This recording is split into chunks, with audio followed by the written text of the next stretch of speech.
Assalamualaikum everyone. Welcome back to an English platform.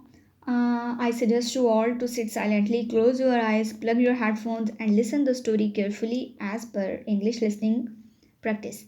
The today's story is about the wolf children. So let's start. On November 4th, Mr. Singh took the two girls to the orphanage in the city.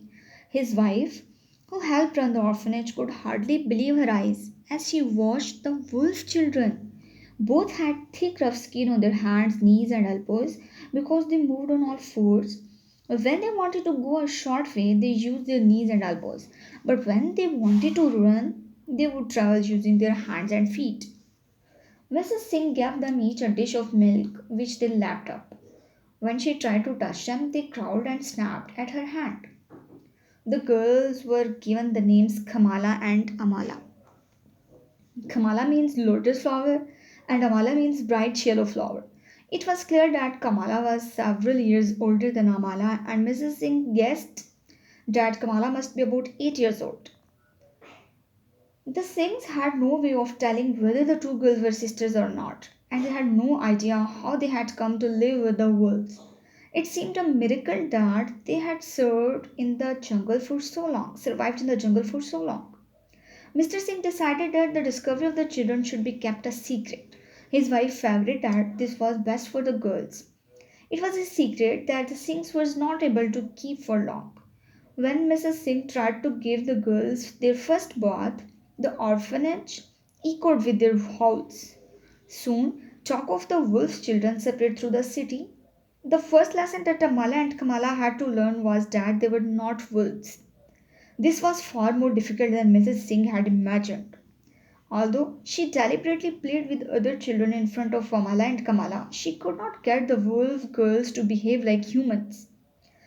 For weeks, they ignored the games and laughter of the children. Instead, they preferred to crouch in the shade or stand motionless with their faces to the wall. Only at night did they become active. They would howl eerily or hurl themselves at the wall in an attempt to escape. They would only feed like wild animals, taking raw meat and liquids which they would eat and drink in a crouching position. When Mrs. Singh gave Amala and Kamala toys to play with, they simply chewed them as if they were bones. Whenever people walked near them, they snarled and arched their backs, shaking their heads backward and forwards. One little orphan boy tried to make friends with the wolf girls. Then they decided to play with him. They treated him like a wolf cub. Mrs. Singh had to rush over and rescue him from their playful attack. Mr. Singh realized how difficult it was going to be to educate the girls. Even after months in the orphanage, no progress had made them.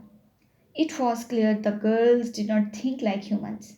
For them, it was more natural to behave like wolves. Then both girls fell seriously ill and sadly Amala died of kidney disease on September 21st, 1921. For Kamala, the younger wolf girl's death was a terrible setback. She howled for many days and refused to eat. All she would do was sniff around for Amala's scent.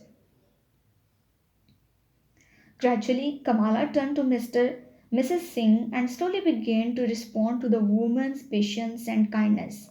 At last, she started to eat cooked meat, and the day came when she made her first human sound. Mrs. Singh massaged Kamala's thin legs every day. This was done so that Kamala could stand upright. Early in 1922, she could walk on her knees and a few months afterwards rose up on her two legs for the first time. It was a wonderful moment for Mrs. Singh, who had patiently spent hours with Kamala. Mrs. Singh was also delighted. He had out his arms like a proud father as Kamala took her first few fluttering steps. Now Kamala began to trust humans. She would bound towards Mrs. Singh when it was time for her to have her milk, and she would.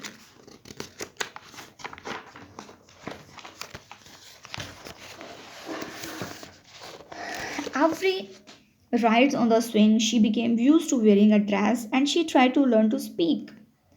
Kamala understood most of the things that were said to her but spoke very little herself. Even so, she managed by 1929 to learn about 50 words. In the orphanage garden, she started talking to the flowers and animals. When she thought nobody could hear, she would sing lots of little phrases. For hours, she had sing away to her audience of chickens, goats, puppies, and trees.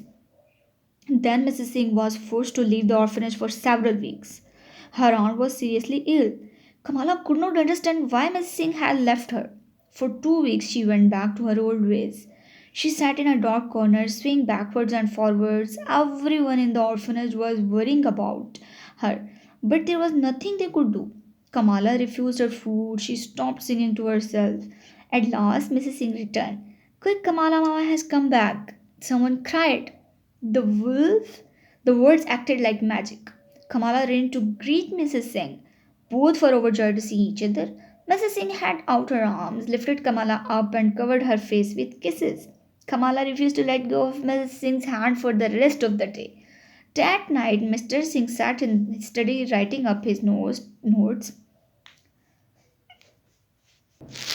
That night, Mr. Singh sat in his study writing up his notes. As he finished writing, he smiled to himself. Kamala had learned something more important than how to walk and talk. She had learned how to love a human being. On November 14th, 1929, Kamala died, as Amala had done of kidney failure. She was greatly mourned by Mr. Singh and the rest of the children in the orphanage.